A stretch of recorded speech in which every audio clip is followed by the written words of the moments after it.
In today's video here at Survival on Purpose, we're going to talk about EDC or everyday carry, specifically my personal everyday carry gear, what I carry every day. And it's been over a year since I did that. I've had some changes, some updates, some deletions, some additions. So I thought I would share those with you, kind of explain the thought process behind them, so maybe that'll help you. So that's what's coming up next here on Survival on Purpose.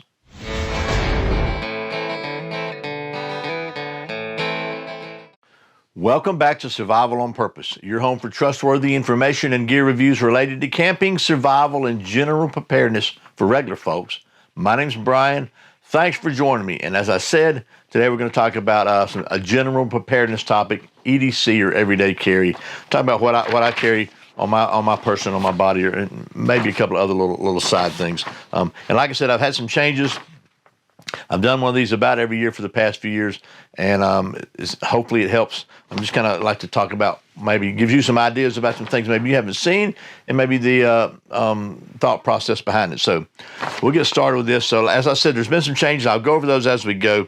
But one thing, if you've been watching my videos, you've noticed that I seem to be wearing pretty much the same shirt. I wear these TruSpec Plaid camp shirts.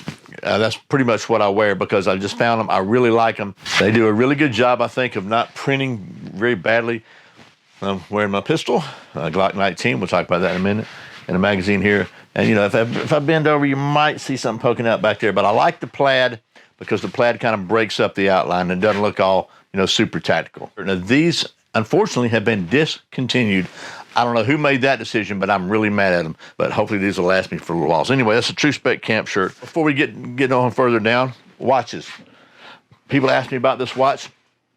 This is one of the 3 watches I wear all the time. This is a Casio Solar Sport, probably around $40 now on the old internet.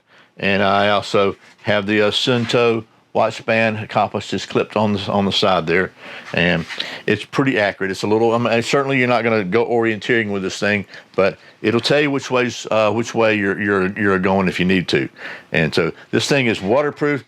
It's been beat all to pieces. I've had this one for several years now. I'm not sure how long, at least 5 or 6 years or longer. It's got a solar panel there so that I can put this thing, like I've put it aside and kind of misplaced it for several months one time. I pull it out. It was in the dark. As soon as it hits light, it starts clocking around and hitting the right time. It's pretty cool. So anyway, but if I want a little bit nicer look, the watch I've been wearing now for a couple of years is one of these. This is the MT, which one is this? I've got my notes here. This is the Winfield MT1. It's the black one, Mission Timer 1. This has got the day-date timer. And I like that. It's got not the date, it was the date here on it. But this is the MT2. Now, these are quartz watches with like a 10-year battery. They are 200-meter water resistant, and they are rock solid. I can't tell you, these crystals are so good that Winfield uses. I banged this thing on stuff before, and I thought, crap, on metal and concrete. I thought, oh, I ding it with my hand or something. I thought, oh no, I just cracked my crystal, and it just holds on. And it has these NATO bands on it, so pretty cool there. I think these are no longer in production. You've got some automatic ones now, which look really nice. They're a little bit more money, but they're still a great bargain for a rock solid watch if you're interested in that. People always ask me about my watch. So now we're going to start talking about some changes. First of all, you may know that I've been wearing click belts most of the time for the last several years. I still wear click belts sometimes, but I've got another belt. I also wear core belts sometimes. Click belt and core belts, you've seen both of those, and I still wear both of those. But I got this belt when I was at Gun Sight, and I really like it. It is a Wilderness Instructor belt, Wilderness Tactical Instructor belt. Let me just show you that one. The way it works is, it's got this, it has a buckle right here.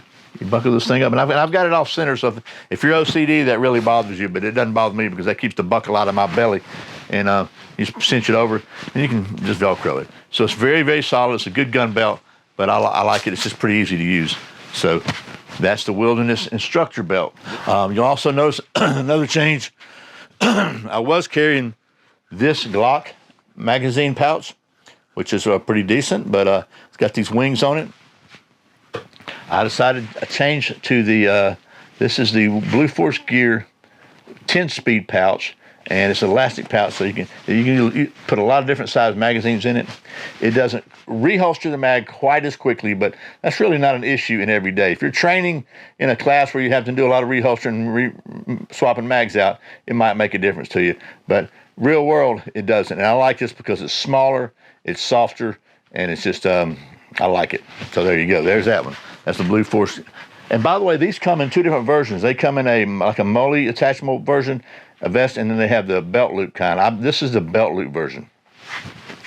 Over on the other side, I've got, as usual, my Glock 19.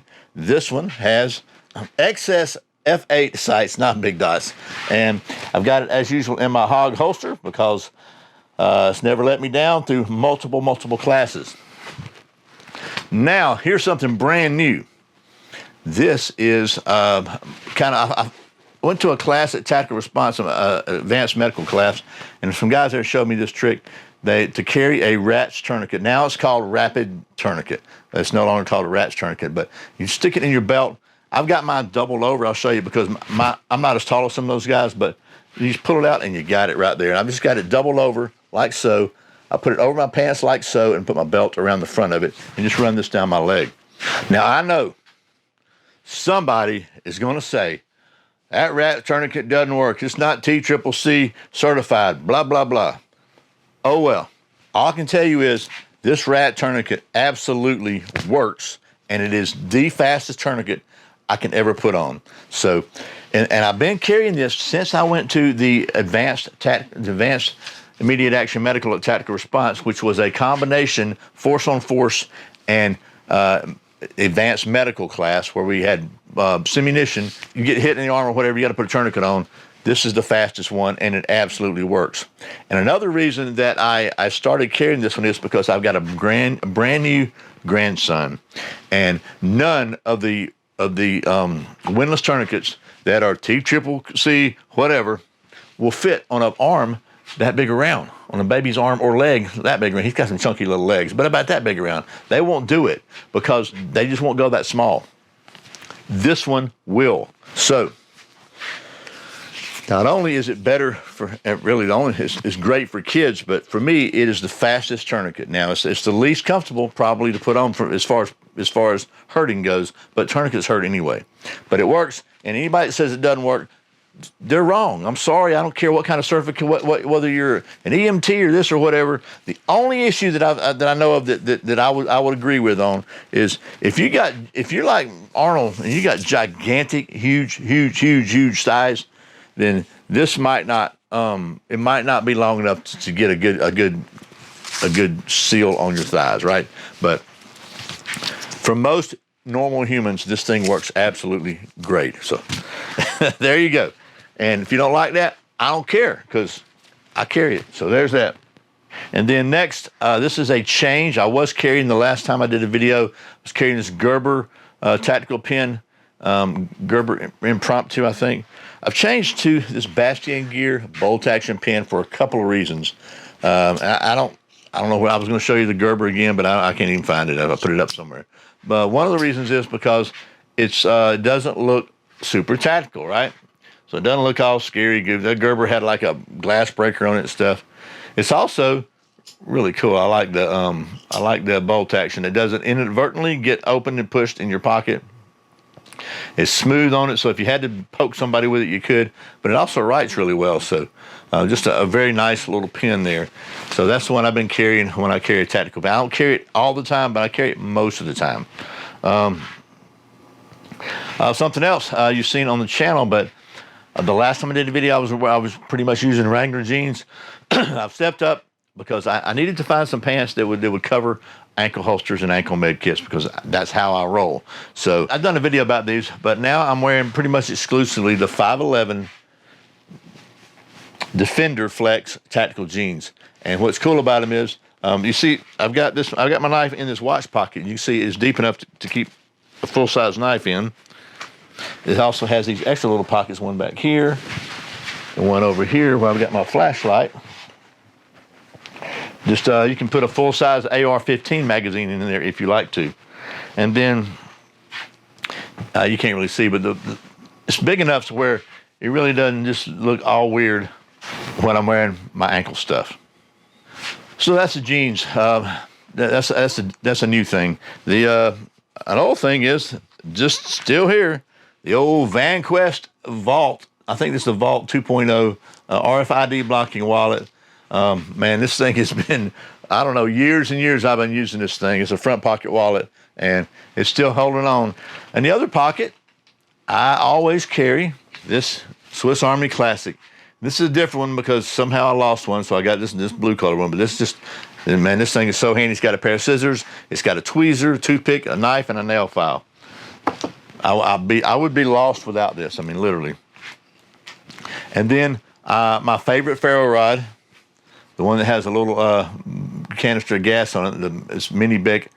I kind of wish it had the capacity of a full-size Bic, but I like that size. And then here's a change. I was carrying this Olight IR2 EOS because it's very, very small, and it's pretty stinking bright. Let's see. And there's how bright it is. I don't know how many lumens it is, but very small, and it's USB rechargeable. But I just recently got this TruNight Sidekick, this SureLight Sidekick, which is a lot bigger, but it's flat, and it fits in my pocket really well. And I like this is a push button with 3 different light levels. I like that easier than trying to twist it. And it's also really about the same weight. It's not very heavy. So I've changed to that. So that's a change. But something I haven't changed, as you saw a minute ago, is this Emerson CQC7 with the wave feature.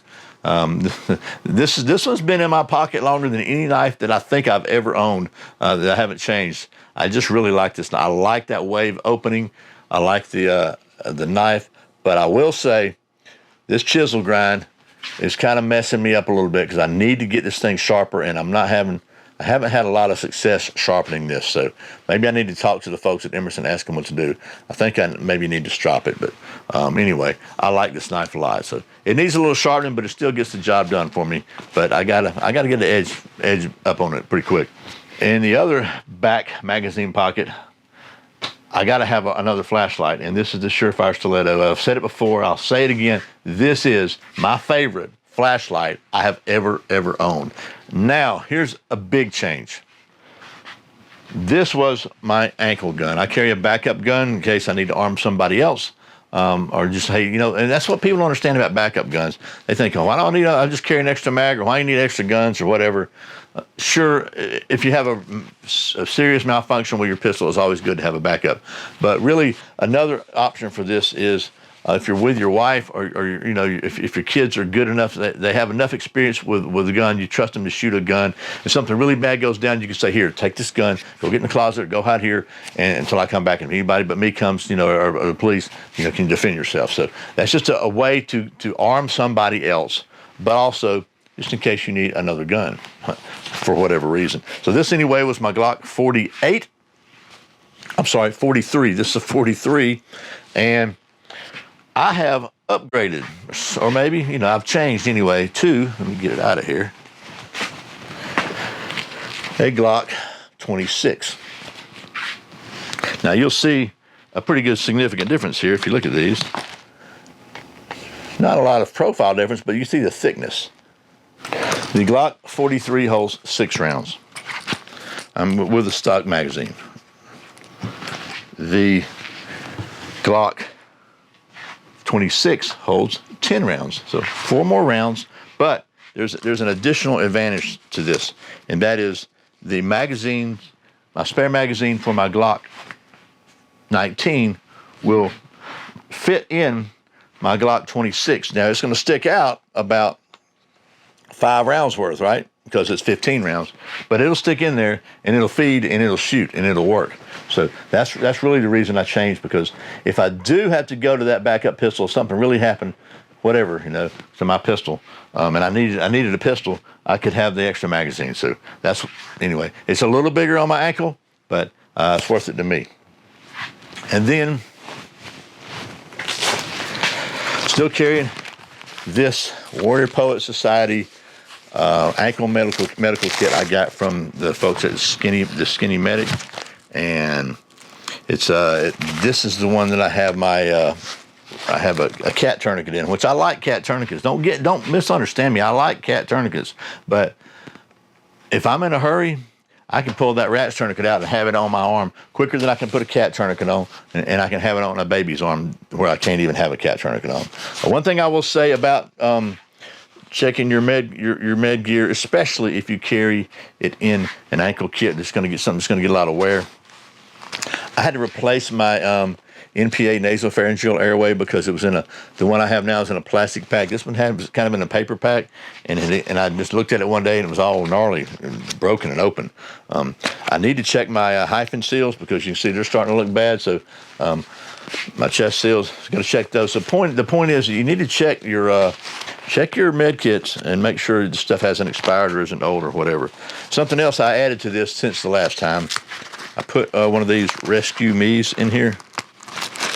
Get it out of there. It's Rescue Me's, and it's a glass breaker. You just pop that on the glass, and you can break a window. But the reason I got it is to cut. It's got that seatbelt cutter on it, and if you have to cut somebody's clothes off to apply a tourniquet or to perform any medical, emergency medical on them, that thing works so good to do that, and you don't have a chance on cutting them. Wool socks. I always wear wool socks, winter, summer, it doesn't matter. I usually wear Darn Tough or Farm to Feet, which both are made in the USA, but I really like the Darn Tough Tactical Mid-Calf Light Cushion Socks. They're my summer favorite. They're a little bit lighter. They come up high enough. I wanted something, they stay up on my calf so they don't slide down where my ankle stuff's moving around. I forgot to tell you about my glasses because these are really cool glasses, I think. So these are the Wiley X Profiles, and these are ANSI-rated protective safety glasses. They're prescription glasses, but they're also impact rated. So I wanted something I could shoot, and I can wear these for safety glasses. They even have you can see these little slots on the side there. They have these little plastic shields that just snap in so you can actually have side protection on them as well, which is pretty cool. And then for sunglasses, I've got these Wiley X Roamer 2s wrapped around. These are prescription as well, also impact rated, all that good stuff. So no, these are Roamer 3s. I'm sorry, Roamer 3s, and that's what they have now. And they're really comfortable, and they also they block the light out, protect your eyes. So that's the sunglasses. Now, that's everything I carry every day. All the stuff we've talked about so far is stuff I carry every single day, with the exception of maybe I don't carry that pen every day, and yeah, that's it. Everything else I carry every day. Yeah, every day. I know there's going to be somebody who's going to say, Lord have mercy, you're going to carry all that stuff every day? There's no way I carry all that stuff every day. Well, don't. But I do. And I think that nothing I carry is the flashlights might be redundant, but everything else in the pistols might be redundant, but I don't think so. You know what they say, 2 is 1 and 1 is none, right? Something like that. So anyway, I'll shut up now. I've been rambling long enough. That's my everyday carry as of September 2022.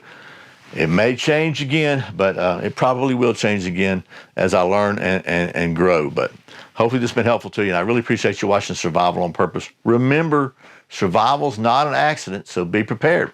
I'll see you next time.